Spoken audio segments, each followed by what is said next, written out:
예, 안녕하세요. 원재입니다. 예, 오늘은 노래 한 곡에 관해서 한번 이야기해 볼 건데, 어, 르세라핌이에요. 르세라핌. 아마 모르시는 분들도 계실 것 같아요. 이 영상을 보고 계신 분들의 연세가 50대, 60대라고 가정한다면은 어, 젊은 아이돌 그룹이에요. 여자 아이돌 그룹인데 르세라핌. 요즘에는 가장 핫한 그룹이 뉴진스죠. 뉴진스가 거의 제가 볼 때는 평정을 했다고 보는 게 맞는 것 같아요. 뉴진스가 평정을 했고 아이돌계를 지금 물론 뉴진스만큼 또 인기 좋은 게 또 아이브가 인기가 많고 또 어디지? 뭐였지? 스파이시 노래 그룹 부르는 애들이 있는데 까먹었다. 까먹었는데 그쪽 아이돌이 굉장히 인기가 많아요. 또 여자 아이돌도 있고 뭐 아이들도 있긴 한데 르세라핌 노래 중에 이브 푸시케 그리고 푸른 수염의 아내라는 곡이 있어요.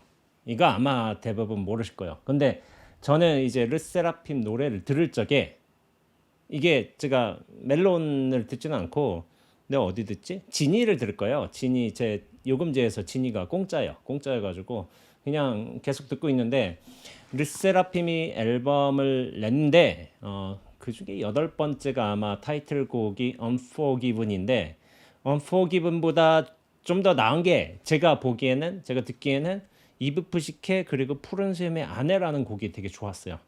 되게 뭔가 인상적이고 춤도 멋있어. 춤이 되게 멋있어가지고 와, 춤 되게 멋있다 하고서 왜 Unforgiven을 타이틀곡을 했지? 라는 생각을 좀 하게 됐어요. 난 이게 더 좋은데라고 했는데 요즘에 그래요. 뭐냐면은 Unforgiven이 내려갔어. 차트에서 내려가고 이브 푸시케 프렌스의 아내가 굉장히 올라갔어요. 올라가가지고 그래서 와, 역시 내가 좋아하는 곡이 올라가게 됐구나. 근데 이제 제 정서가 뭐 대중의 정서와 똑같진 않겠지만은 좀 더 좋은 곡이었던 것 같아. 그래서 이브 푸시케 프렌스의 아내. 근데 이제 그거를 제가 좀 좋아했어요. 그 곡의 느낌을 좋아해가지고 했는데 근데 이브 푸시케 그리고 프렌스의 아내 제목이 좀 특이하잖아요. 이브 푸시케 프렌스의 아내 이브는 아담과 하와의 그 이브인 것 같고 아담과 이브 해가지고 이브인 것 같고 푸시케는 뭐 그리스 로마 신화에 나온 어떤 신 이름 같은데 저도 잘 기억은 안 났어요. 그리고 푸른 수염의 아내 어디선가 내가 무슨 동화 유럽의 어떤 동화의 어떤 푸른 수염이란 뭐 동화가 있었던 것 같아. 잘은 모르지만 근데 이제 이 이브 푸시케 푸른 수염의 아내라는 게 왜 곡 제목으로 정해졌을까? 그거를 조금 의문하게 되잖아요. 의문을 안 할 수도 있어. 그냥 노래 좋아서 이브 푸시케 푸른 수염의 아내 그냥 들을 수도 있지. 그렇지만은 제가 왜 이렇게 됐는가를 한번 생각해 보면서 어느 유튜브 영상에도 짧게나마 이제 소개를 한 적이 있는데 왜 곡 제목이 이브 푸시케 그리고 푸른 수염의 아내인가? 그리고 원제는 왜 거기다가 남전 스님을 집어 넣는가? 해가지고 한번 그냥 한번 영상을 한번 찍어보자 해가지고 그렇게 이 영상을 찍게 되는 거예요. 이브 푸시케 앤 푸른 수염의 아내 한번 좀 차례대로 알아보자면은 이브라는 거는 사실 성경에 나온 최초의 여성인 거예요. 여성인데 원래 고대 히브리어 발음으로는 사실 이브라고 하지 않고 하와라고 불러요. 아담과 하와. 제가 예전에 초등학교 때 교회 다닐 때는 아담과 하와라고 그렇게 들었어요. 아담을 창조하셨고 그다음에 하와를 뭐 창조하시고 그렇게 했는데 근데 이제 그래서 성경에는 사실 하와라고 많이 하게 될 거예요. 근데 심지어 이슬람 세계에서도 아마 하와라고 부를 거예요. 이슬람이 사실 본뿌리는 같대요. 기독교하고 본뿌리는 같기 때문에 성경에 구약을 같이 나누니까 그러니까 이슬람에서도 하와라고 불러. 근데 이브라고 발음하는 것은 이제 서구권에서 언론이나 어떤 대중 매체에서 그렇게 이브라고 부르는 것 같아요. 근데 이제 이게 약간 2000년 전에 2000년 더 전일 수도 있겠죠. 하여튼 뭐 예수가 그 전에 나왔으니까 그 2000년 전에 야훼가 에덴에서 홀로 사는 아담을 위해서 그가 자는 동안에 이제 그의 갈비뼈를 빼내서 이불을 만들었다고 해요. 갈비뼈 한 짝을 빼내가지고 저도 이거를 예전에 교회 다닐 적에 교회를 제가 초등학교 한 3, 4학년, 4, 5학년까지 다녔을 거예요. 다니면은 그렇게 갈비뼈를 빼내서 이불을 만들었다. 아담이 혼자 살면 좀 쓸쓸하니까 그런 식으로 설명을 해주셨던 것 같아요, 목사님이. 그래서 근데 그 당시에 와 신기하다 했지만은 2000년 전에 남녀 성이 똑같지가 않았어요. 2000년 전에는 당연히 그랬던 거고 더 전에는 더 심했고 지금도 그게 이제 균형을 맞춰가고 있는 때인데 우리나라 100년 전만 해도 남녀가 똑같지가 않았죠, 당연히. 그랬었고 그런 식의 영향이 있다고 봐야 되죠. 그러면서 창세기 2장 9절 2장 9절하고 뭐 15에서 17절 내용을 보자면은 야훼 하느님께서는 보기 좋고 맛있는 열매를 맺는 온갖 나무를 그 땅에서 도단하게 하셨다. 또 그 동산 한가운데는 생명나무와 선악을 알게 하는 나무도 도단하게 하셨다. 생명나무하고 선악과를 같이 나게 한 거죠. 야훼 하나님께서 아담을 데려다가 에덴에 있는 이 동산을 돌보게 하시며 이렇게 이르셨다.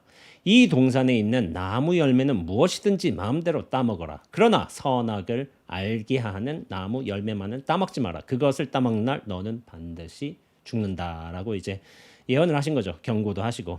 그러니까 선악과 이게 아마 제가 선악과라는 내용을 이거를 제가 질문이 멈춰지면 스스로 답이 된다. 그 책에서도 어떤 영화였지? 애들 나오는 영화인데 까먹었다. 그 영화 내용을 소개하면서 애들은 저렇게 순진한데 어떤 체벌을 받았어. 차에다 침을 뱉었어. 침을 뱉어가지고 엄마가 와가지고 너 이거 청소해. 이건 벌이야 하는데 애들이 굉장히 즐겁게 놀면서 청소하는 모습을 보고 벌인데 괴로워야 되는데 애들이 즐기고 있어. 그 상황에 대해서 제가 아담과 하와 이 이브의 이야기를 한번 썼던 것 같아요. 체벌인데 애들한테 그거 체벌로 안 들어오는 거예요. 그냥 삶의 그 모든 순간이 즐거운 놀이의 순간이 된 거죠. 놀이의 순간인데 왜 애들은 저럴 수가 있을까?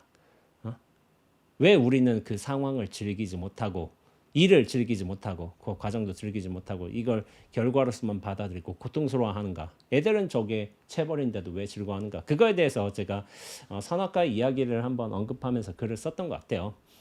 그러긴 하지만은 그 선악과를 먹으면서 너희는 죽으리라 라고 했지만은 사실 죽지는 않았죠. 결과적으로 보자면은. 근데 서유럽 전통에서는 이 선악과를 약간 사과로 묘사하는 경우가 있어요. 그래서 뭐 마녀 할망구가 이렇게 사과를 갖다 주고서 뭐 이제 예쁜 공주를 꼬신다거나 뭐 그런 게 있죠. 되게 익숙하죠. 익숙한데 근데 이게 지역마다 다른 거야. 팔레스타인에서는 이 선악과가 사과가 아니라 약간 무화과로 이제 변형이 됐다고요.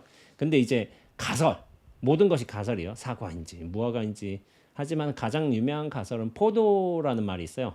포도라는 나무가 있는데 그걸 먹으면서 선악을 알게 됐다는 거야. 근데 이것도 약간 상징적인 해석인 건데 포도를 먹었지만 사실은 포도로 뭘 만들냐면은 이제 포도주를 만들 수 있잖아요.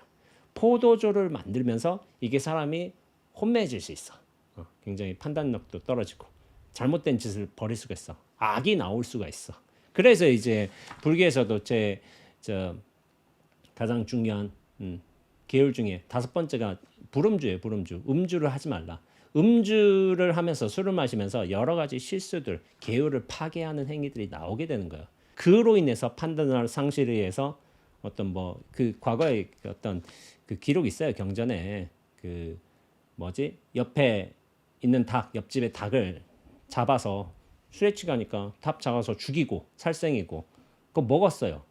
먹어서 옆집 주인이 오니까 내 닭 어딨냐고 물어보니까 못 봤다고 이제 거짓말하고 이제 옆집 주인한테 또 해도 끼치고 그런 기록들이 있어요. 기록들이 있는데 음주를 통해서 그렇게 다 벌어진 일들이야. 그래서 순간적으로 사람을 이제 기분 좋게 하지만 반대로 이제 술에 취한다면 여러 범죄들, 나쁜 짓들을 양산할 수 있는 측면에서 포도라는 가설이 있어요. 가설.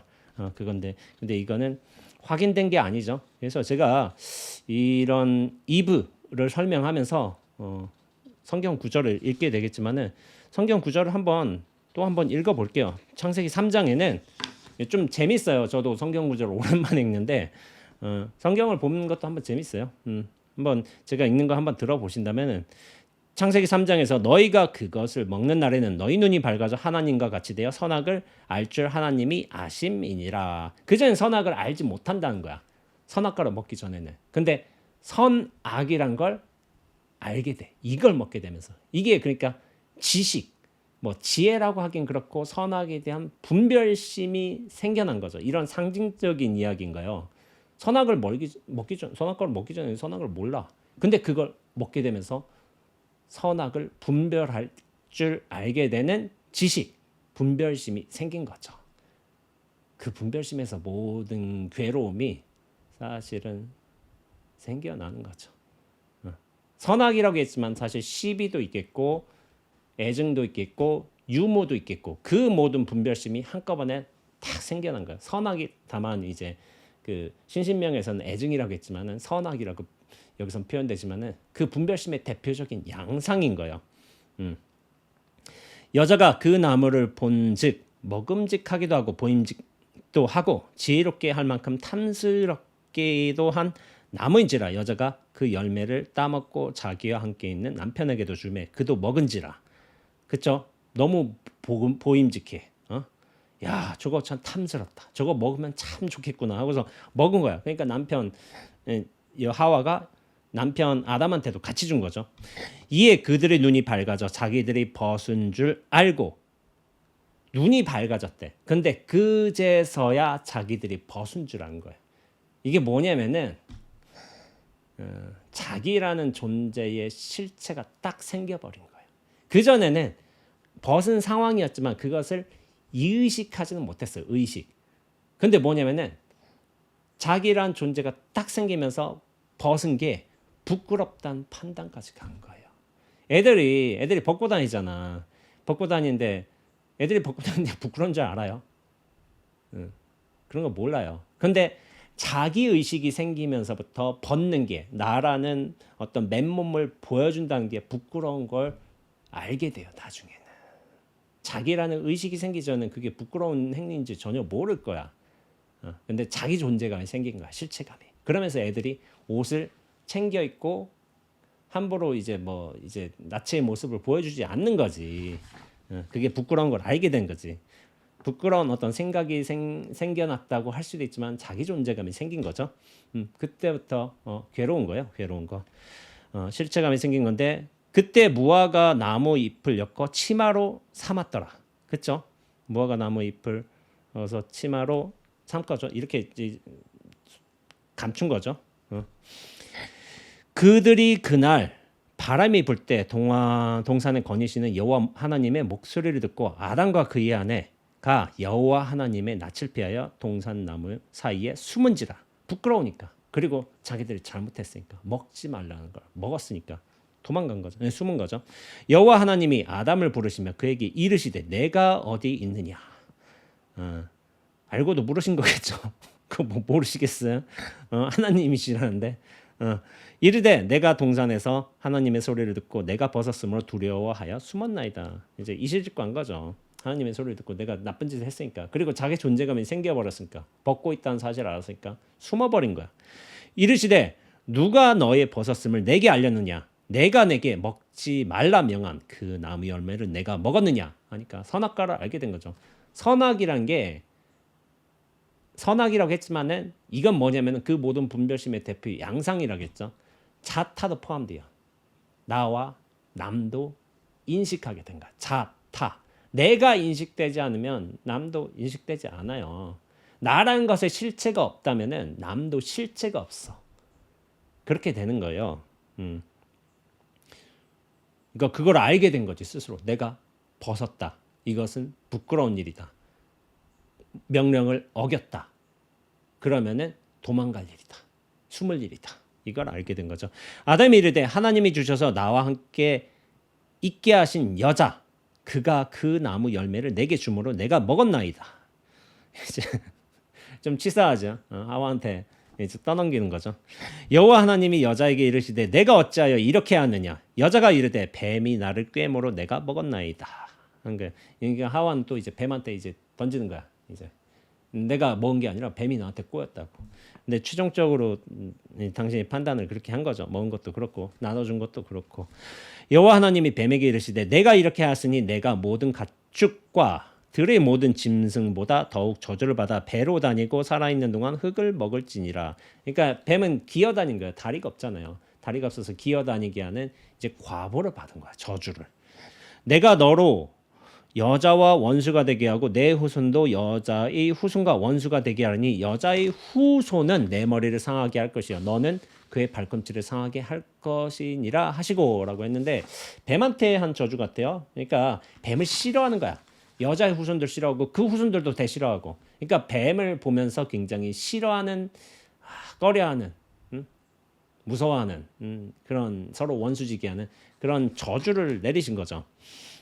또 여자에게 이르시되 내가 너에게 임신하는 고통을 크게 더하리니 내가 수고하고 자식을 낳을 것이며 너는 남편을 원하고 남편은 너를 다스릴 것이니라 하시고. 그러니까 임신하는 고통, 이제 낳게 되는 고통, 굉장한 이제 고통을 치르게 되는 거죠. 그러면서 남편을 원하게 되고 또한 남편은 너를 다스리고. 그러니까 종속된다는 이제 말을 한 거죠. 그렇게 고생을 하리라. 또 아담에게 이르시되 내가 내 아내의 말을 듣고 내가 먹지 말라 한 나무의 열매를 먹은즉 땅은 너로 말미암아 저주를 받고 너는 내 평생에 수고하여야 그 소산을 먹으리라. 그러니까 뭐냐면은 예전에는 에덴이라는 동산에서 하나님이 그 모든 과일 풍족한 거 먹어도 아무 상관없다고, 그거를 너로 살찌우고 상관없다고 자유롭게 아주 걸림없이 살라고 했는데 나중에는 말을 안 들었으니까 그냥 먹지 못하고 농사를 지어서 경작을 해서 그것을 얻어서 이제 먹을 수밖에 없다는 거예요. 수고를 해야 된다는 거야. 그러니까 그냥 주어진 거를 먹을 수 있는 게 아니라 나 자신도 노력을 하고 노동을 하고 돈을 벌어야 되고 그래야만 한다는 거죠. 그런 종류의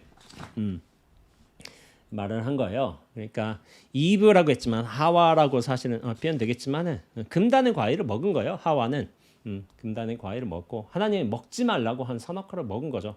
그러니까 이브는 뭐라 하자면 룰을 깬 사람이에요. 룰 브레이커라고 할 수 있죠. 근데 앞으로 설명할 두 사람도 더 룰 브레이크예요. 푸시케도 그래요. 그리고 푸른 수염의 아내도 룰 브레이커예요. 룰 브레이커. 그러니까 세 명, 아담, 푸시케 그리고 푸른 수염의 아내는 기존에 주어져 있던 룰, 원칙을 어겨버린 사람인 거예요. 세 명의 공통점이. 푸시케는 어떻게 됐냐면은 사랑의 신 에로스, 큐피트라고 하나? 아내이자 마음과 영혼의 여신이라고 하죠. 그리스어로 원래 푸시케라고 하는데 영어로 하면은 사이키예요. P-S-Y-C-H, 사이키인데 이거는 이제 정신을 뜻하는 뭐 사이컬러지라든지 사이코라든지 정신을 뜻하는 어떤 뭐 접두사라고 하나? 접두사라고 하겠죠. 그래서 이제 고대 그리스에서는 본래 숨으로 쓰인 단어래요. 그러니까 푸시케가 원래는 숨으로 쓰였는데 나중에는 이제 영어권으로 가면 마음과 영혼 뜻이란 뜻도 같이 포함하게 되는 거죠. 이거 이야기를 보자면은 푸시케의 부모가 신탁을 들었어요. 근데 이제 사제는 푸시케는 괴물 혹은 죽음 등과 결혼할 운명이라고 이렇게 신탁을 내린 거야. 그러니까 그런 걱정을 안고 살았겠죠. 그러니까 푸시케를 어느 궁전으로 저기 보냈어. 결혼시켰어. 근데 신랑의 얼굴이 모습이 보이지 않아. 그러니까 밤에만 또 신랑이 들어와. 그러니까 그 얼굴을 볼 수가 없어요. 근데 룰이 그랬나 봐. 얼굴을 볼 수 없다. 신랑은 있지만. 그런 건데 푸시케가 남편에게 언니들을 만나게 해달라고 청한 거예요. 그러니까 남편이, 얼굴 없는 남편이 응 그래 허가한 거야. 그러니까 푸시케를 좋은 궁전에 들어갔잖아. 그러면서 막 살고 있으니까 언니들이 좀 시기한 거야. 그러면서 푸시케한테 야, 너 지금까지 남편이랑 살면서 남편의 얼굴 못 본다는 게 말이나 돼? 하면서 야, 얼굴 봐야지. 램프로 들고 와서 남편 자고 있을 때 싹 들춰봐서 괴물이면은 칼로 찔러 죽이고 그래 라고 이제 꼬드긴 거야. 그러니까 푸시케가 남편이 잘 적에 에로스가 잘 적에 살짝 갔어. 그러면서 신랑의 얼굴을 탁 등불로 비쳤어요. 근데 신랑이 에로스였던 거예요. 신이야 신. 신 중에 하는데 신이 자기 신랑이었던 거예요. 근데 그때 램프의 기름이 에로스의 어깨에 떨어져서 에로스가 깨어난 거예요. 그러면서 에로스가 실망한 거죠. 이제 어떤 룰이 그랬나 봐요. 내 얼굴을 볼 수가 없다. 그게 룰이 그러는데 룰을 깼으니까 사랑과 의심은 공존할 수 없다라고 말하면서 사라진 거예요. 그러니까 그 이후의 이야기가 있는데 사실은 푸시키가 아프로디테의 여신을 찾아가서 용서를 빈 거야. 자기가 이렇게 잘못했다. 근데 아프로디테가 잘못한 거 회개하려고 몇 가지 뭐 미션을 해야 되는데 다 마치라고 했어. 근데 이제 마지막 임무가 또 있는 거예요. 마지막 임무. 그 미션들 다 몇 개가 있는데 마지막 임무는 뭐냐면 지하 세계에 가서 지하 세계의 왕비인 페르세포네에게서 아름다움을 얻어오라는 거였어. 근데 푸시키는 모든 인맥을 마쳤는데 마지막 임무 아름다움을 어떤 상자에 담아서 가져오게 됐는데 아름다움이란 걸 호기심으로 그 아름다움을 담았던 상자를 확 열어본 거야. 열어보니까 뭐냐면은 거기서 아름다움이 아니라 죽음의 잠이 나온 거야. 그 상자 안에서. 그러니까 푸시키가 죽음의 잠에 쓱 빠져든 거죠. 이때 에로스가 나타나서 잠을 딱 상자에 넣고 다시 푸시케에게 부활의 입맞춤을 했는가 봐요. 그러니까 푸시케는 깨어나고 에로스와 재회했다라는 그리스 로마 신화인가 봐요. 저 이거 잘 몰라요. 그냥 어디서 가져온 거예요. 가져온 건데 에로스는 제우스에게 이제 올림푸스에서 신의 궁전 같죠. 신의 어떤 올림푸스에서 푸시케하고 살게 해달라고 했대. 근데 아프로디테도 나중에 이제 저 여신도 둘이 결합을 허락한 거야. 근데 이제 제우스는 이제 신의 음식인 암브로시아를 먹게 하고 동시에 영혼의 여신이 된 푸시케는 에로스와 결혼하고 올림포스에서 함께 행복하게 살게 되었다. 암브로시아 이거 어디서 들어봤는데 좀 재밌을 것 같다. 신들이 먹는 음식이래. 암브로시아. 뭔가 상징적인 게 있을 것 같아. 잘은 모르겠지만요. 그렇게 돼가지고 이게 뭐냐면은 푸시케 같은 경우도 그래요. 원래는 남편의 얼굴을 볼 수 없다는 어떤 조건 같은 게 있었던 것 같아요.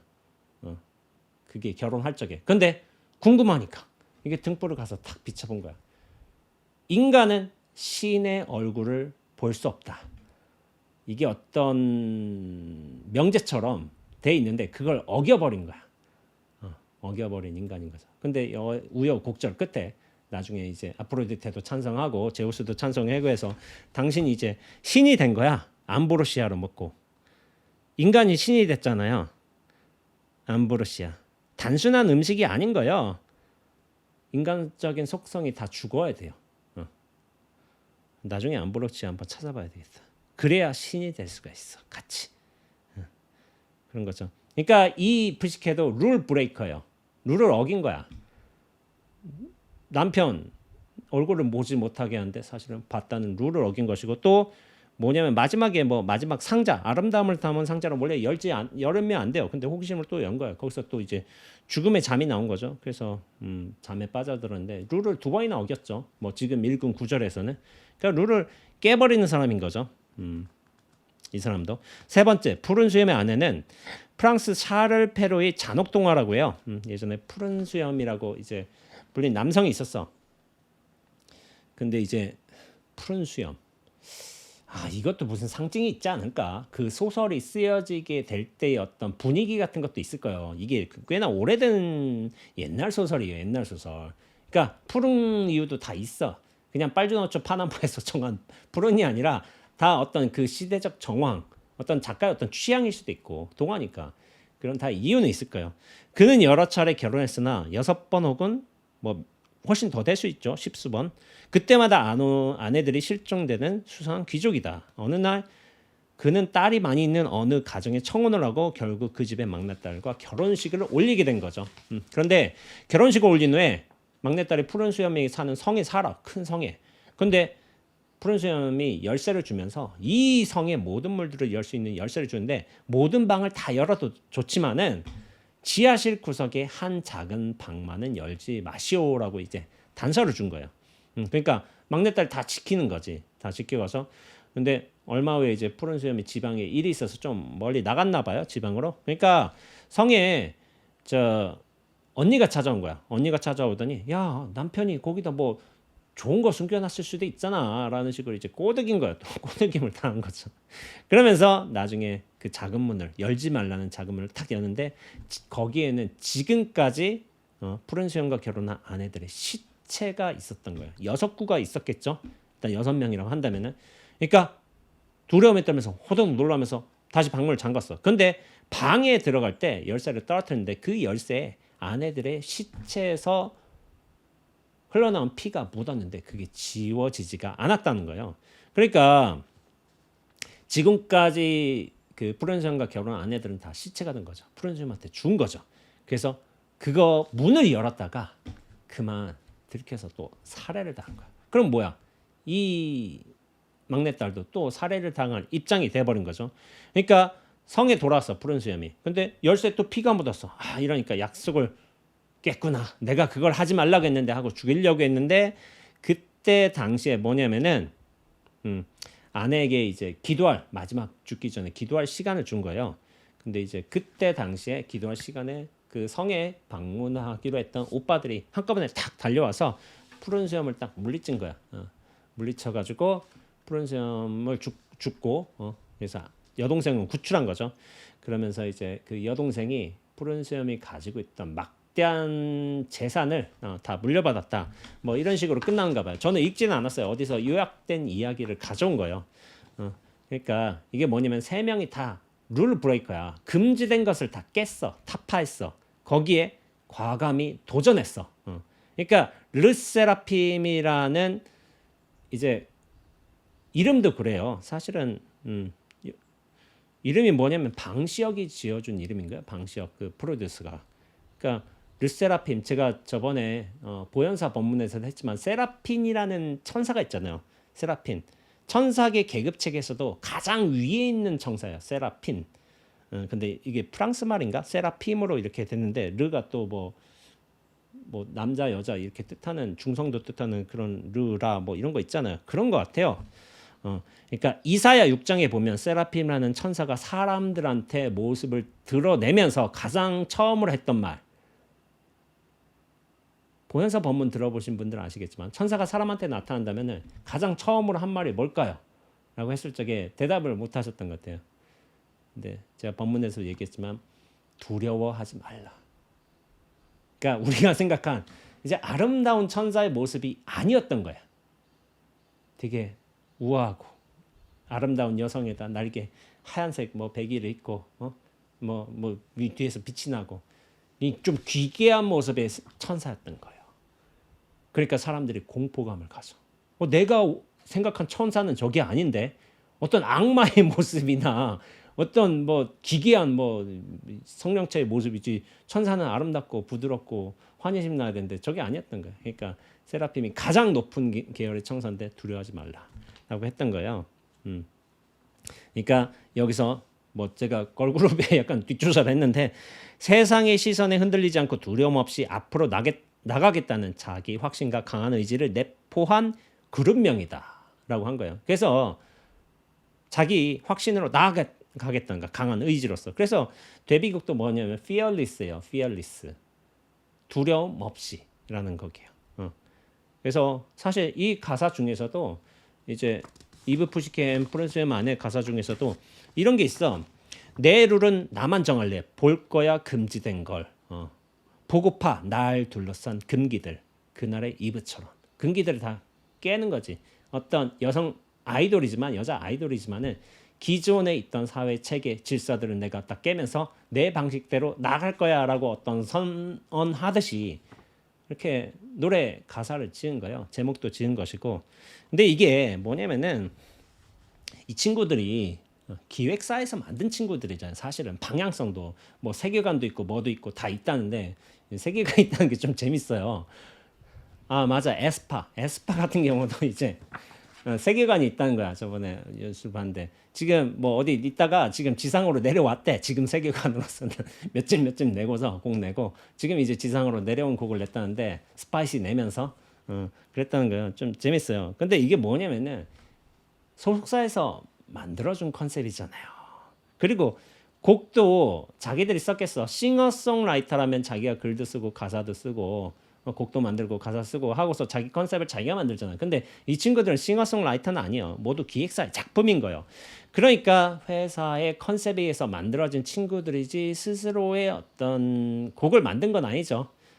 그런 차원에서 이제 봐야 되죠. 근데 이브 푸시켄 푸른 수염의 안에 이렇게 얘기를 했지만 30분 가까이 근데 선사들 중에서도 이걸 한 거야. 룰 브레이커들 있잖아.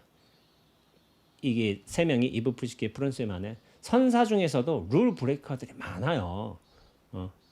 선이 특히나 그렇지. 룰을 좀 벗어나 버리지. 파격으로. 그렇게 기행으로.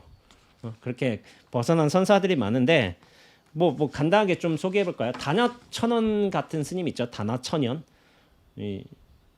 이 젊은 삼위승일제, 삼위일대로 내가 알고 있어요. 근데 문수보살, 이게 뭐 부처님이 계신다. 문수보살 막 동상에 막 올라간 거야. 석상인지 거기에 올라가서 막 목을 타고 막 놀고 있어. 그러니까 원주 스님이 지전 스님인가? 그 불상에서 그렇게 이렇게 놀면 안 되지 하고서 막 뭐라고 깜짝 놀랐어. 그러니까 마조 스님한테 이런 거예요. 마조 스님 어른 스님한테 다나 스님이 저렇게 있다. 그러니까 마조 스님이 딱 와서 보니까 다나 스님이 이렇게 막 불상에서 지금 수단 같은 뭐 석불이 개치된다고 해봐요. 그럼 거기서 막 타면서 막 놀고 있는 거예요. 여기서 뭐 하고 있고 막 부처님 이마도 만지작거리고 있고 뭐 볼때기도 막 이제 잡아당기려고 하고 있고 그런 거야. 그러니까 마조 스님 와서 하는 말이 내 제자요. 천연스럽구나 하니까 천연하구나. 참 순진하구나. 순박하구나. 이렇게 한 거야. 그렇게 하니까 그때 다나 스님이 탁 내려와서 불성에서 탁 내려와서 절을 한 거예요. 절을 탁 가더니 마조님한테 딱 절을 하면서 이렇게 법포를 지어주심에 감사드립니다 한 거예요. 천연이란 말을 그래서 다나 천연이라고 했나? 천연 다나인가? 이선데 법포 법명 호는 원래 앞에 가는 거 아닌가? 잘 모르겠다. 하여튼간에 이렇게 이름을 지어주심에 감사드립니다 한 거예요. 천연하구나, 정말 천진하구나, 이거를 법포로 삼은 거예요. 그러니까 그릇이 큰 사람은 달라요. 이게 애초부터 이걸 천연하구나, 이거를 약간 비난이 될 수도 있고 칭찬이 될 수도 있건데 그런 상황이 중요한 게 아니야. 그 상황을 자기 걸로 확 끌어당겨서 내 법포로 삼아버려. 대단한 사람이에요. 다나천연 같은 경우에는 원래 다나소목불이라고 소불이라고 소목불이라고 하기도 하고 이게 유명해요. 또 이게 뭐냐, 추운 날 되니까 아유 추워 하니까 뭐 법당에 있는 목불을 가져다가 추운 날이니까 이게 쪼개서 이제 땔감으로 쓴 거야. 그러니까 원주가 와가지고 어떻게 이렇게 부처님을 이렇게 태울 수가 있어 하가지고 그 사리를 얻으려고 그랬어. 그러니까 아니 목불한테서 사리가 어떻게 나오겠어? 사리 나오면 그게 뭐 부처인가? 하고서 이제 떼운 거예요. 그러니까 어떻게 뭐 부처님을 이렇게 대하여 하는, 나중에 원주가 그랬을까요? 아마 7일간 눈썹이 빠졌다나? 눈썹이 빠졌다는 것에 어떤 그 상징적인 뜻이 있어요.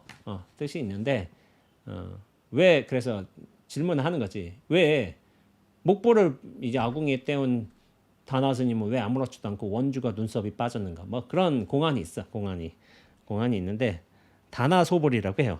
그런 것도 있고 또 가장 유명한 룰 브레이커가 누구냐면은 제가 생각하기에는 또 운문문원 스님이에요. 운문문원 스님이 예전에 이제 그 천상천하 유아 독존 부처님이 이제 아기 부처로 태어나시자마자 7발짝을 걸으시면서 천상천하 한 손을 위에 들고 한 손을 아래 하고 천상천하 유아 독존이라고 했다잖아요. 그러니까 운문문원 스님이 이런 평가를 하신 거죠. 내가 만일 그 자리에 있었더라면은 저 피덩이를 어떻게 뭐라겠지? 때려 죽여서 개 먹이로나 주었을 것이다라고 한 거예요. 그러니까 이 말이 굉장히 파격이죠. 불교는 서가모니 부처님으로부터 시작된 종교예요. 종조예요, 종조. 서가모니 부처님은. 근데 이 부처님을, 저 어린 부처님을, 애기 부처님을 때려 죽여서 개 먹이로나 주었을 것이다. 천상천하 유아독존. 이 말에 깊은 뜻이 있는데 그 뜻을 보지 않고 말을 따라간 사람이 있어. 어떻게 우리 서가모니 부처님한테 저렇게 막말도 더 먼 거지. 저렇게 아주 못된 소리지, 못된 소리. 특히나 초기 불교 하시는 분들께서는 이 기겁을 해요. 저게 무슨 선사냐.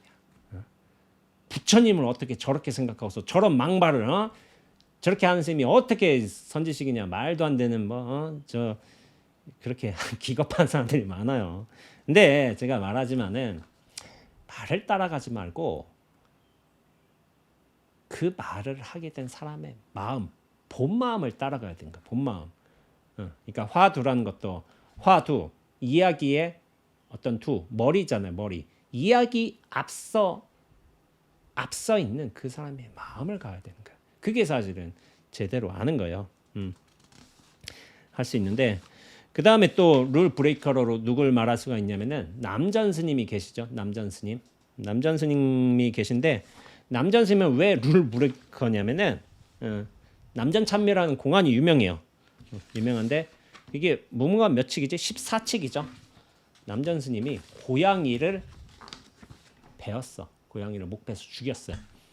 원래 살생이라는 게 스님, 출가, 승려가 해서는 안 될 행위 중에 하나예요. 근데 그걸 해버린 거야. 그래서 무문관 14칙의 남전 참묘라고 해서 유명한 공안이 나오게 된 것이죠. 그래서 제가 이브푸시케 푸른수염의 아내 그리고 남전 스님이라고 아마 제목을 삼겠지만은 이거 하기 위해서 사실 이브푸시케 한 거예요. 룰 브레이커예요. 남전 스님도. 근데 이걸 왜 룰을 어기게 되었는가? 그 이야기를 한번 해보죠. 남전 참묘. 남전 화성한 동당과 서당 스님들이 고양이를 가지고 다투기에 고양이를 들어 보이며 말했다. 고양이 딱 든 거죠. 무슨 이유로 다투는지 몰라. 그러나 다투길래 논쟁이 붙었길래 고양이를 딱 든 거야.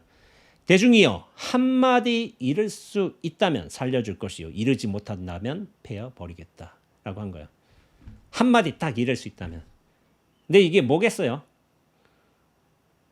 대중 중에 스님 그러지 마세요 라고 말한다면 남전 스님이 매지 않았을까? 뵀을까? 한마디라겠잖아요. 이게 진리의 딱 한마디인가? 진리 한마디. 딱 잃은다면은 격의 한 꼴을 탁 잃은다면은 내가 고양이를 주겠지만 이제 이르지 못한다면 베어버리겠다. 아무도 말을 못한 거야. 그러니까 남전 스님이 탁 고양이를 베었어. 저녁에 조주 선사가 이제 밖에서 일 보고 오셨나 봐요. 이제 남전 스님이 제자죠.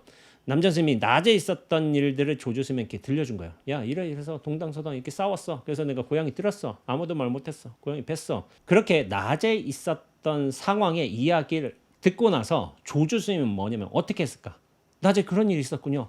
안타까워라. 아유 그때 그런 말을 했었어야 되는 건데 이런 말을 하지 않고 이런 방구도 안 했어요. 이런 말을 탁 듣자마자 신을 벗어서 머리에 이제 얹고는 나가버린 거야. 그러니까 남전 스님이 여기에 이렇게 말을 해요. 조주 자네가 그 자리에 있었다면 고양이를 구할 수 있었을 텐데. 고양이는 살았을 텐데. 조주만 있었다면. 근데 이 공안인 거예요. 그러면서 이 공안의 가장 중요한 물음이 그래요. 뭐 여러 가지 물음이 나와요. 동당서당은 왜 싸느냐 뭐 그런 물음도 있고 남전 스님이 고양이를 죽인 게 살생업인데 그 업은 어디로 가느냐 뭐 그런 이런저런 물음도 있어. 다 걷어치고 제일 중요한 물음 하나는 뭐냐면은 조주 스님은 왜 그 말을 듣고 낮에 있었던 정황의 이야기를 듣고 왜 신을 이제 여기다 얹고서 거꾸로 얹고서 방을 나가버렸어. 왜 그렇게 했는가? 또 그런 얘기를 듣고 남전 스님은 그 자리에 조주가 있었다면은 고양이가 살았을 텐데. 이게 이 공안의 어떤 핵심 요소예요. 핵심 요소. 근데 왜 그랬을까요? 왜 조조 스님은 왜 신을 여기다 얹고 왜 나갔을까? 응? 그리고 그 자리에 뭐 부가적으로 하자면 그 자리에 조조 스님이 있었으면 고향이 살았을까? 뭐 그런 질문도 할 수가 있겠죠. 응. 누군가 이거에 대해서 수많은 평가들이 있어. 수많은 제가 댓글들을 다 읽어보지는 않았지만은 수많은 얘기들이 있어. 그래서 제가 뭐 몇 가지를 한번 가져와 볼게요. 조주가 집신을 머리에 쓰고 나간 이유는 한 생각 잘못 써서 살생을 범한 남전을 꾸짖음이라. 누가 이렇게 쓴 거야. 몰라도 한참 모르시죠. 남전을 꾸짖은 거래. 이렇게 신을 거꾸로 하고서 나간 것은 전혀 모르시는 거죠. 이 공부를 모르시는 거고 많이 하셔야 될 것 같아요. 그래서 누가 또 기분이 나쁜 거야. 이런 댓글을 썼어요. 무행도 좋고 결기도 좋지만 말 못하는 짐승한테서 자비심이라고 일도 없는 스님이 뭔 스님이 스님이야. 머리에 등게 많고 말재주 있다고 다 스님인 게 아니지 하면서 쥐가 고양이였다면 자신의 목을 친 스님을 수천 년이 지났는데 용서할 수 있겠나? 하고서 제자들 앞에서 똥폼 잡으려다가 대승에서 가장 중요한 자비심은 다 말아먹은 인격으로 누가 누굴 가르치겠나 해가지고 남자님 욕한 사람 있어요. 살생했다 이거지. 살생해서 저건 중도 아니다. 자비심도 없다. 똥폼 잡는다. 근데 제가 이분한테 이런 말을 하고 싶어요. 물론 직접으로 만날 일은 없겠지만은 그 죽은 고양이 어디 있어요? 죽은 고양이 때문에 굉장히 힘들어하고 있잖아. 그것도 1000년 전에 남전 스님이 죽였대. 그 죽은 고양이 어디 있어요? 그럼 말하겠죠. 죽였다고 하지 않느냐? 여기서 그래서 이렇게 죽였다고 했는데 나는 잘 모르겠는데. 그러면서 왜 1000년 전에 벌어진 일 가지고 왜 자기가 화가 나 있어? 기록이 그렇지 않냐고. 그럼 기록 싹 지워봐. 요런 거 없었어 봐. 내가 애초부터 남전 참여의 그 공안을 보지 않았어 봐. 남전 스님 괜찮은 스님이에요. 괜찮은 스님. 뭐 많은 제자들을 가르쳤겠지. 근데 그 기록 보고서 이게 무슨 스님이냐. 자비심도 없고 이게 머리에 똥만 들었고 뭐 어쩌고저쩌고 이런 얘기를 하는 거야. 왜 기록을 보기 전엔 그냥 괜찮은 스님이었겠지. 근데 왜 기록 보고 나서 그 스님이 왜 갑자기 계율을 파괴한 아주 이제 뭐 자비심도 없고 스승들 될 수 없는 자기 그런 스님이 되었을까? 그걸 생각해 보세요. 잘못은 1000년 전에 남전 스님이 했는데 왜 내가 기분이 나쁘고 그런가를 생각해 봐야 된다고. 잘못은 남전 스님이 있으면 남전 스님이 과부 받아야지. 본인 스스로 생각하겠죠.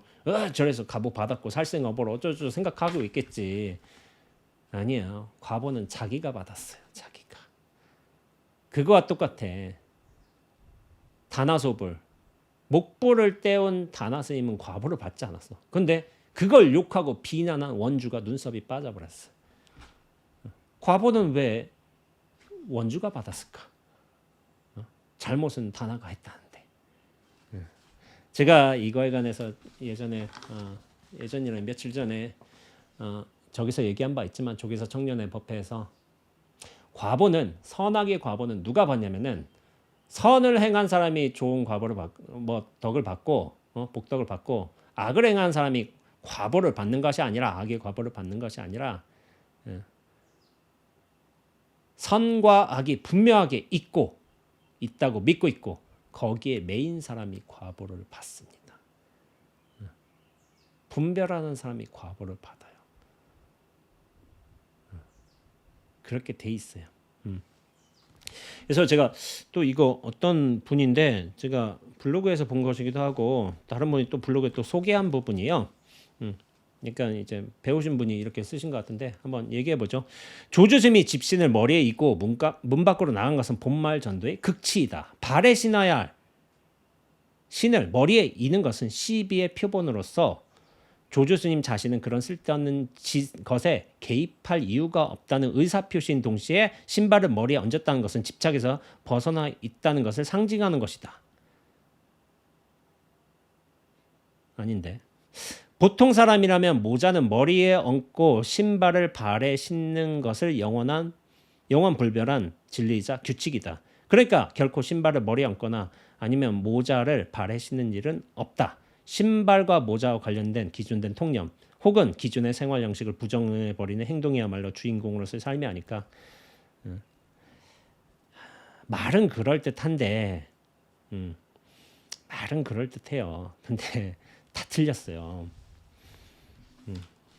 이분은 뭔가를 좀 공부를 하시고 좀 뭐 책도 많이 읽으시고 하셨지만은 조주의 뜻과는 아무런 관련이 없어요. 조주의 행위를 분석하신 것이지. 내 기준에 맞게끔. 신발은 머리 신는 거, 모자는 여기 하는 거야. 근데 그걸 바꿨어. 그럼 자유로운 분이야. 그러면서 규칙을 어겼어. 그것이 주인공의 삶이야. 전혀 상관이 없어요. 전혀. 근데 만약 이를테면은 조주가 그 말을 듣고 이를테면 그냥 가정을 하자면은 조주가 뭐 이제 그 영조처럼 신을 가지런히 가슴에 대고서 나갔다면 그때는 어떻게 하셨을 거야? 신을 머리에 있는 것을 뭐 본말이 전도된 뭐 극치의 상황이고 어쩌고저쩌고 그런 얘기를 할 게 아니라 그러면 가슴에 댔다면 소중히 감싸고 나갔다면 거기에 대해서 또 해석을 해야 되잖아요.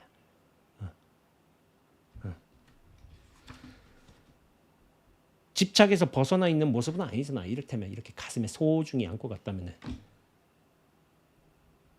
조주가 이를테면 또 신발을 바로 돌려서 신발을 벗고서 나갔다면 들고서 나갔다. 그럼 거기에 또 해석을 해야 되고 머리에 있든지 가슴이 어떤지 손에 들고 하든지 아무런 상관이 없어요. 아무런 상관이 없는데 근데 생각에 끄달리면은 그걸 해석하려고 하면은 다른 또 의미를 부여해야 돼. 이렇게 의미 부여하고 저렇게 해석하고 근데 이게 얼마나 흙덩이 쫓아가는 꼴이냐고. 제가 말하고자 하는 건. 이렇게 말해도 저렇게 말해도 이렇게 드러나도 그것에 행동을 하게 된 조주의 본 마음을 알아야 되는 거예요. 그 행위를 분석하는 게 아니라 행위에 의미 부여하는 것도 아니고 그 본 마음을 안다면은 왜 저렇게 나왔는지 알게 돼. 머리에 뜻이 없어요. 신발에도 뜻이 없고. 근데 그걸 그렇게 해석하는 거야. 생각하는 사람의 대부분의 패턴이래요. 거기다 의미 부여해. 그러면서 이거 질서가 이렇고 뭐 본말 전두가 이렇고 하면서 모든 것을 부정해 버리니까 이건 참 주인공에서 삶이다. 이 자기가 의미 부여한 거야. 조주의 뜻과는 아무런 관련이 없다고 제가 말하는 거예요. 설명을 하기 때문에. 설명은 맞아. 근데 그 설명을 따라갔기 때문에 설명이란 기준을 세웠기 때문에 논리 근거를 세웠기 때문에 사실은 다 틀린 거예요. 그것과 관련이 없어요. 관련이. 이렇게 만약 설명한다 치면은 1600공안 다 설명할 수 있지. 그렇죠. 설명해서 이해돼. 이거는 본말 전도돼서 이렇게 참 주인공 이렇게 분별심에 걸리지 않는 이런 거를 표현하기 위해서 선사들이 이렇게 말했겠구나. 야 여주의 여릉의 쌀값이 얼마냐? 여릉은 어쩌고 저쩌고 위치가 어떻고 쌀값은 뭐가 어쩌고저쩌고 뭐 근본 없이 변화하는 어떤 무상의 상징이고 이걸 해석해 버리면은 안 된대도요. 왜 청원 행사가 여릉의 쌀값이 없냐고 그렇게 말한 그 의도, 근원의 마음과 개합해야지 그것이 진정으로 청원 행사의 뜻을 아는 것이고 자기라는 존재의 속박에서 벗어나는 거예요. 벗어나는 거. 근데 이 이해로서 풀려고 하는 게 굉장히 잘못된 거예요. 그럼 1600까지 1600공안 다 해석해야지. 이건 이것 때문에 이것 때문에 저건 저것 때문에 그래. 해석한다면 그게 무슨 공안에서 풀려나는 거냐고. 의심 하나가 깊으면은 정말 우리가 거기서 의심해서 하나가 타파가 확 된다면은 이상적으로 보자면 1600가지 공안이 한 번에 확 풀려나는 거야. 답을 그걸 설명할 수 있어서 답을 아는 게 아니라 그 질문되는 거, 질문의 맹점을 알기 때문에 그 질문을 하게 된 실체와의 어떤 덫을 알기 때문에 그것이 부서지면서 1600 공안이 더 이상 공안으로서 작용할 수 없을 때 그게 진정으로 풀려난 소식인 거예요. 1600까지 다 설명할 수 있어서 아는 게 아니라, 그러니까 이게 굉장히 잘못 아는 거예요. 선을 설명으로 하잖아요. 설명으로. 지극하게 잘못 가는 거예요. 잘못 가는 거. 그러니까 제가 얘기하지만 명백함으로 가야 된다고. 이 눈앞에 투명함으로 가야 된다고. 이 화려하게 열린 본체로 가야 된다고. 그리고 이 자유롭게 펼쳐진 모습으로 가야 된다고. 그게 중요한 거야. 설명 따라가는 건 본인 생각 따라가는 거야. 생각 따라가는 거. 그거에 속지 말라고 어떤 의미에서 이 화두 공안을 하는 건데, 이렇게 해석한 거예요. 해석한 거. 이게 공안 되게 잘못 공부하는 거예요. 그래서 최근에 어떤 잠깐 보게 된 영상이 있는데, 그게 영상이 뭐냐면은 이제 화두를 푸는 공식이 있다는 거예요. 공식. 그 공식으로서 화두를 풀면 된다. 라는 식으로 말하는 이제 스님이 계셨어요. 근데 화두는 푸는 게 목적이 아닌 거예요. 푸는 게. 화두의 목적은 뭐예요? 푸는 게 목적이 아니라 풀려남의 그 뜻이 있어요. 풀려남의. 의심을 가지고 있어. 여기 참고를 해. 온갖 생각 집중이 여기 돼 있어. 그러다가 어떤 인연처를 당하면서 확 이 의심이 확 무너지게 되는 거야. 근데 그 의심이 확 풀리게 된다면 답을 안다는 게 아니라, 이게 중요한 거예요. 답을 아는 게 아니라 그 의심을 하게 된, 질문을 하게 된 근원적인 존재, 나라는 존재의 실체감에서 확 벗어나는데 그 뜻이 있대도요. 의심이 무너지면서 나란 존재의 실체감도 무너지고 세상 대상도 다 무너져. 그래서 저희 은사스님 말씀하시기는 깨달으면 어떻게 됩니까 하니까 우주가 뒤집어져, 그런 말씀을 하셨던 거예요. 비유하자면 그렇게 말씀하신 거예요. 온 우주가 확 뒤집어지는 거예요. 근데 제가 얘기하지만은 뒤집어지는 바 없이 모두가 뒤집어져요. 그게 맞아요. 내가 알고 있던 세상이 하나도 변한 법 없이 다 변하는 거야. 근데 그 근원은 뭐냐면은 나란 존재의 실체감이 확 무너지게 되면은 이게 세상이 전혀 다르게 보인대도. 그러니까 눈앞으로서 보고 듣고 느끼게 생각하게 돼요. 예전에 나라는 중심이 있었잖아. 이렇게 내가 보고 듣고 느끼고 생각하고. 근데 그게 아니었다니까. 전체가 본다니까. 전체가 느끼고. 전체가 생각하고. 다만 나라는 인연을 거치는 것뿐이에요. 그래서 뭐냐면 화두공안의 특징은 뭐냐면 그 의심을, 생각을 깊게 하면서 그 일념으로 나가면서 보는 찰나 듣는 찰나에 확 깨지는 거야. 그러니까 우리 본래 있던 눈앞으로서의 자유로서 확장되게 하기 위한 하나의 방편법인 거예요. 화두공안에. 그러니까 그 의심을 더해가지고 그 간절하게 의심해서 그 마음을 더해서 의심을 크게 해서 확 깨질 적에 눈앞이라는 본래 면목으로 돌아갈 수 있는 이런 수단이 되는 거라니까. 근데 생각으로서 이거 화두 공안에 푸는 방법이 있어. 이런 패턴을 거치면 돼. 이거 하면 돼. 이렇게 해서 아는 거는 풀려나지가 않아요. 내 생각으로서 헤아려서 아는 거야. 그게 틀리진 않았어. 근데 요즘에 제가 이제 조금 이래저래 좀 접해보는 사람들 특징이라기보다는 여러 좀 알게 된 사람들 특징 보면은 이 생각으로서 푸는 사람들이 많아요. 왜냐하면은 이 법문이 많아졌어. 법문이 많아져서, 그리고 예전에 선사들의 어떤 비밀스러운 가르침인데 요즘엔 그걸 다 공개해놨어. 그러니까 생각돼서 저렇게 되는 거야, 이렇게 된 거였어 해가지고 법문을 하도 많이 듣다 보니까 내가 풀려난 게 아니라 그걸 해석하는 방법을 알게 된 거야. 방법을. 화두가 풀어진 게 아니라 풀어져야 돼요. 내가 푸는 게 아니라 나란 존재가 풀려나면서 화두의 공안, 그 의심, 함정들도 확 풀려나게 되는 게 목적인 건데, 이걸 여전히 나를 붙들어 쥐고서 이거를 화두를 생각으로서 방법론으로서 이렇게 풀니까 뭐냐면은 화두는 풀렸어. 근데 나는 자유롭지 못해. 이런 결과가 벌어지고 있는 거지 지금. 공안, 의심, 창구, 수행의 뜻이 뭐예요? 나란 존재가 자유롭게 하기 위해서잖아. 근데 뭐냐면은 생각이 그럴듯해졌다니까. 알게 된다니까. 그러니까 1600 공안 다 풀이 해석하는 거야. 근데 뭐냐면은 제가 항상 얘기하잖아요. 나란 존재가 진정으로 자유로운가? 이게 중요하다니까. 화두 풀리고 말고 그게 중요한 게 아니라 풀고 말고 이걸 해석하고 고급스럽게 해석하고 계속 붙여다 갖다 쓰고 그게 아니라 내가 지금 이 순간의 삶에서 자유롭고 걸림이 없는가? 혹은 걸림으로써도 자유로운가? 그거를 정말 제대로 가기 위해서 그렇게 화두 공안을 하는 것인데 본말이 전도된 거야. 그러니까 이렇게 생각으로서 화두를 풀게 되면 어떤 단점이 있냐면 희론이 되는 거야. 희론. 저 더 그럴듯한 생각 이런 거 갖다 붙이고 계속 쓰고 응? 그렇게 되는 거예요. 응? 그럼 삶이 자유롭냐고 그걸 보라고 그걸. 응? 삶이 정말 자유롭다면 화두 참고 안 해도 돼요. 이게 방법론이라니까. 응? 근데 내가 정말 이게 눈앞의 자유가 뚜렷하다면은 그 본래 면목으로서 정말 제대로 돌아갔다면은 공안이 보이게 돼요. 그러면서 이게 뭐냐면 선사들의 가풍을 알게 되는 거야. 가풍을. 이 법을, 유의법이 세상을 그의 존재를 어떻게 다루는가. 이게 가풍인 거야. 가풍. 가풍이 보인다는 것이지. 예.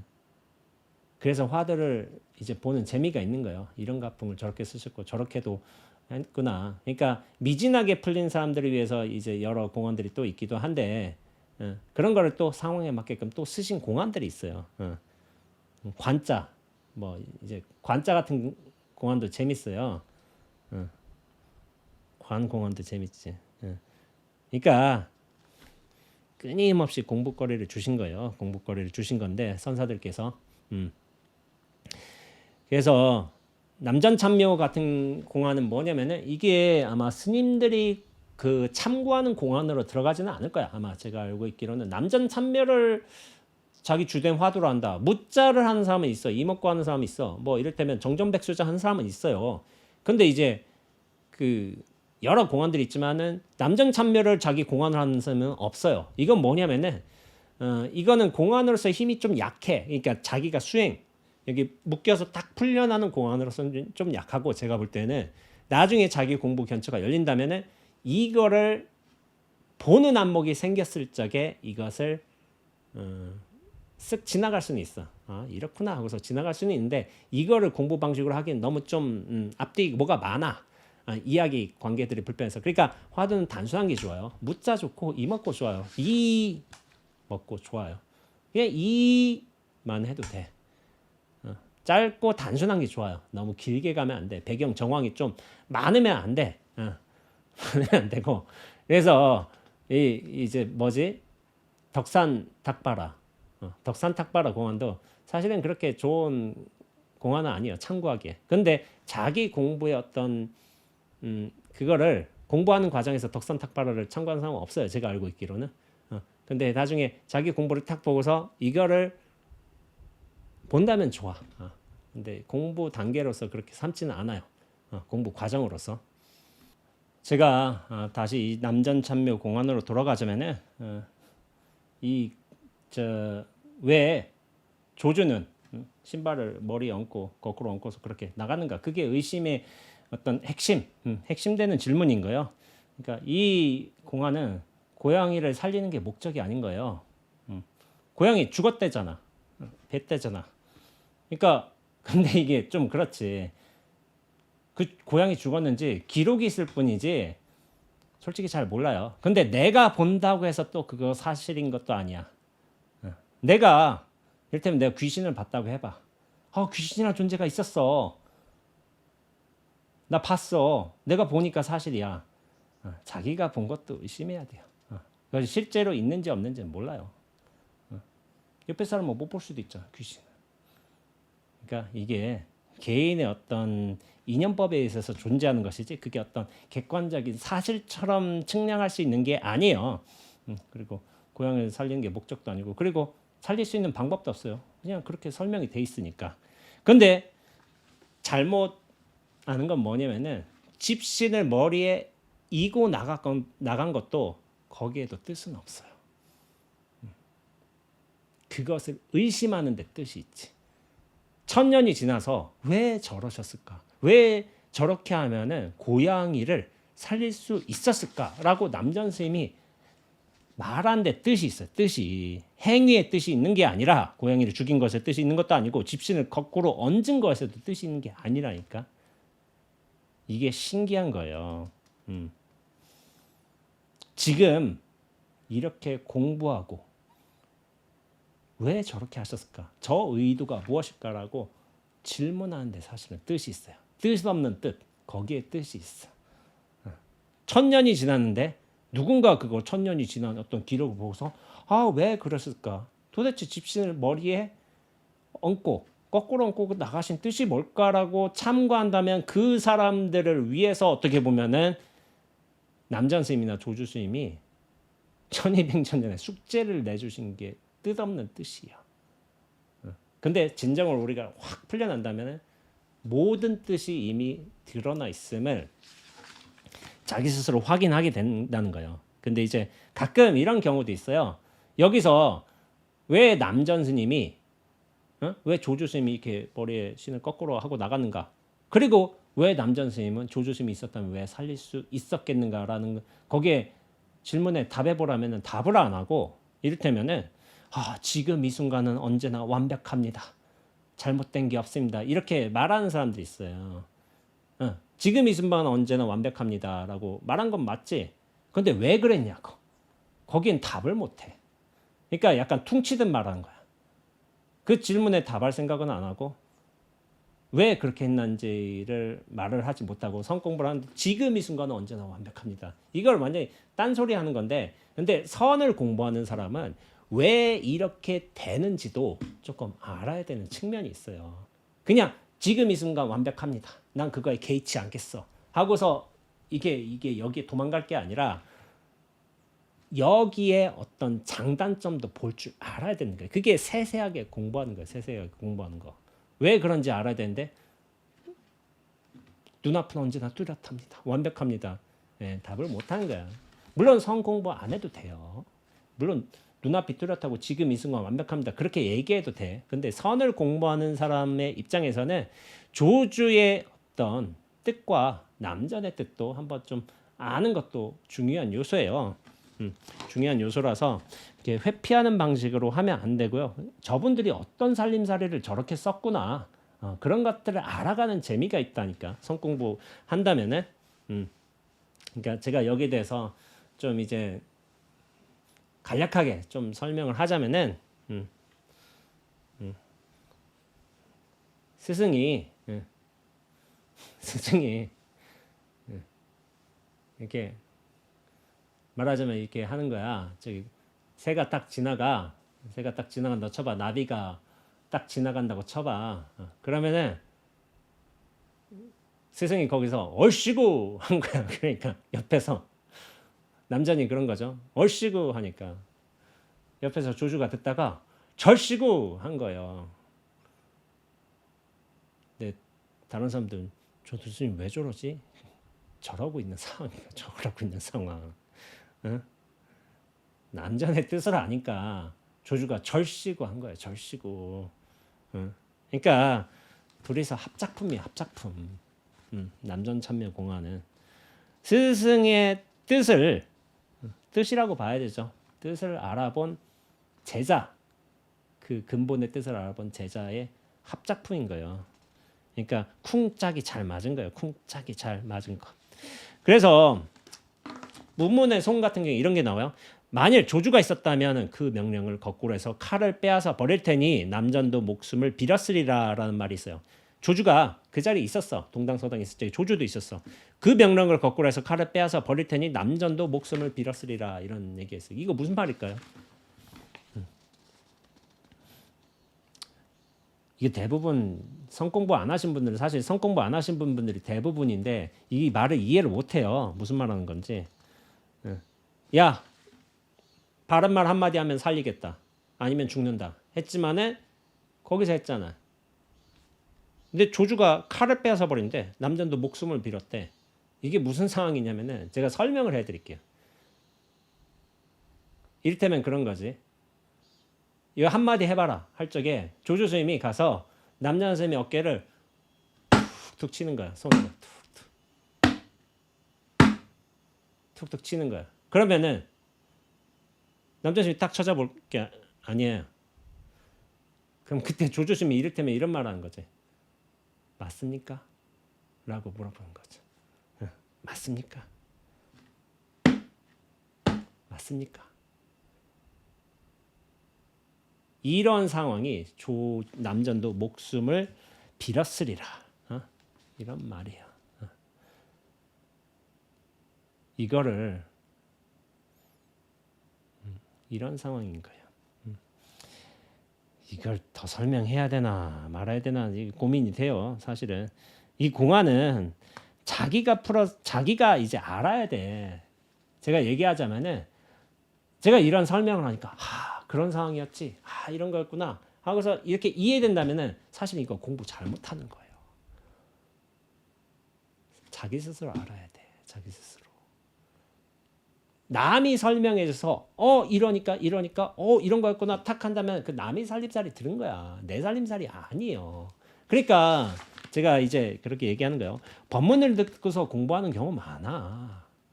많은데 그거 자기 살림살이 아니라니까요. 법문 들어서 분명히 졌다면은 법문 안 들으면 흐려질 공부잖아요.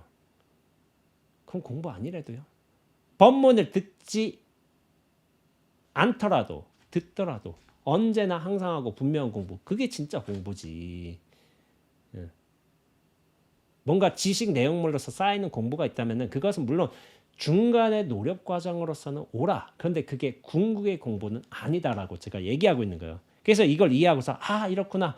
저게 맞지. 하고서 이해했다면 그건 늦은 거야. 그리고 공부도 아니야. 제가 그렇지만은 그것이 공부가 아니란 점을 말하기 위해서 이렇게 말하는 거예요. 스스로 분명해져야 돼요. 스스로 맑아야 되고 스스로 후련해야 되고 그게 진짜 공부인데 어떤 이해를 자기 공부의 자랑 삼아서 이야기하면 안 된다고 제가 말한 겁니다. 말하지만 제가 더 구체적으로 얘기하지 않지만은 어느 정도 선은 지켜야 돼요. 이것도 눈앞으로 스스로 분명해져야 돼요. 스스로 분명해진다면 눈앞에 안목이 정말 철저하다면은 이야기에 속지 않아요. 이야기에 속지 않게 되고 거기에 끌려 들어가지 않게 돼. 그러니까 눈앞이 명백하고 투명하고 다만 인연에 따라서 그런 이야기들이 펼쳐질 뿐이야. 근데 내가 거기에 끌려 들어가지 않는다니까. 이거는 똑같아요. 진흙에 물들지 않는 연꽃처럼.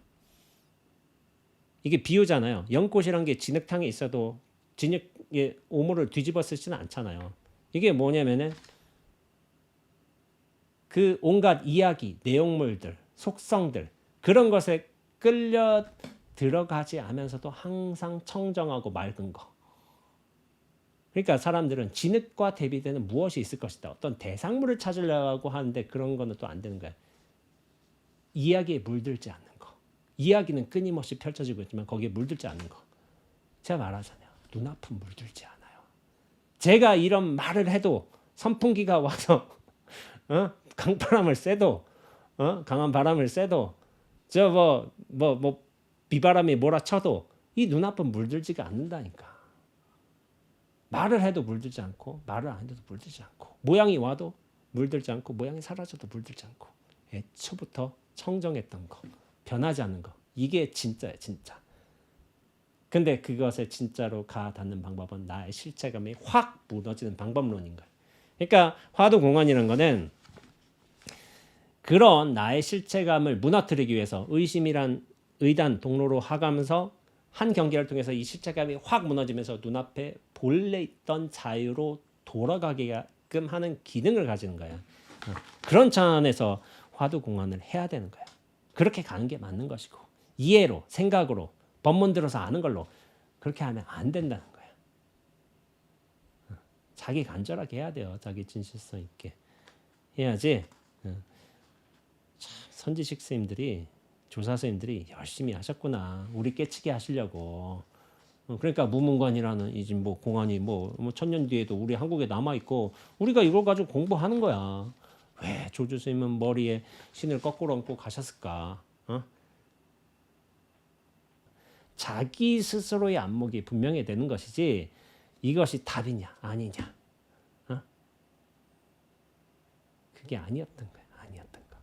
제가 말하지만 질문이 멈춰진 거예요. 질문에서 풀려나는 거야. 의심에서 풀려나는 거야. 나란 존재감의 실체감이 없어지는 거야. 그럼 세상이 답으로 드러난다니까. 세상이 답으로. 그게 화두 공안을 통해서 자기의 자신의 살림이 분명해지는 공부라고 얘기할 수 있습니다.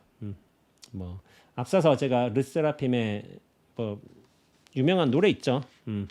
이브 푸시케 그리고 푸른 수염의 아내라는 걸 얘기했지만은 룰 브레이킹을 한다는 걸 중요하죠. 룰. 근데 룰이라는 것을 브레이킹 그거 깨트린다면은 깨트리는 의도도 있어야 되고 그것이 남을 해방시키는데 도움도 돼야 되고 스스로의 살림살이도 잘 갖춰야 되고 그러면 룰 브레이킹을 해도 돼. 제 생각에는 뭐 이제 제가 르세라핌을 부정하는 건 아니지만 아이돌이야 아이돌. 회사에 의해서 만들어진 아이돌이야. 그러니까 기존의 질서를 거부하고 나만의 당당한 걸음으로 나가겠다라고 이제 얘기를 하지만 선언을 하지만은 좋은 거야. 저도 그러니까 이거를 어떤 인기 노래로 듣죠. 재밌어, 좋아, 흥겨워. 이렇게 듣지만은 우리 선수행자가 선수행뿐만 아니라 일반적인 수행자라면은 그냥 룰을 깨는 게 목적이 돼서는 안 돼요. 자기의 살림이 분명해야 된다고. 그래서 룰을 깨면서 누군가도 깨트려서 나올 수도 있고 자기 자신도 거기에 매이지도 않을 수 있고 혹은 매여 들어가도 상관없고 그게 분명해야지만 룰을 깰 수도 있고 깨진 룰을 다시 써먹을 수도 있는 거지. 제가 아까 전에 아침에 이런 말을 했어요. 편견이란 말 있잖아요. 편견은 우리가 어떤 말을 보통 동사가 뭐냐면 편견은 없앤다, 무너뜨린다, 타파한다 이런 우리가 생각을 많이 하고 있잖아요. 편견은 없애야 돼. 편견은 부숴야 돼. 편견은 이제 뭐 타파해야 돼. 척결해야 돼. 이런 걸 생각하고 있잖아요. 그게 대부분의 동사야. 편견에 대한 동사. 근데 저는 그렇게 생각하지 않아요. 편견은 잘 써먹으면 되지. 사람들이 모든 편견을 가지고 있어. 저 역시도 편견을 가지고 있어요. 근데 다른 사람들이 편견에 빠져 있다고 해서 저 편견이야. 그거 없애야 돼. 그거 있어서는 안 돼. 이렇게 할 게 아니라 그 사람이 가진 편견, 시대의 편견, 상황의 편견 그것을 잘 굴려가면서 써먹는 게 중요한 것이지 없애려고만 한 게 능사가 아니라는 거예요. 편견은 잘 부려먹으면 되지. 근데 중요한 건 있어. 편견에 물들어가서는 안 돼요. 물들지 않고 그것을 상황에서 잘 부려먹는 게 편견을 대하는 자세인 거예요.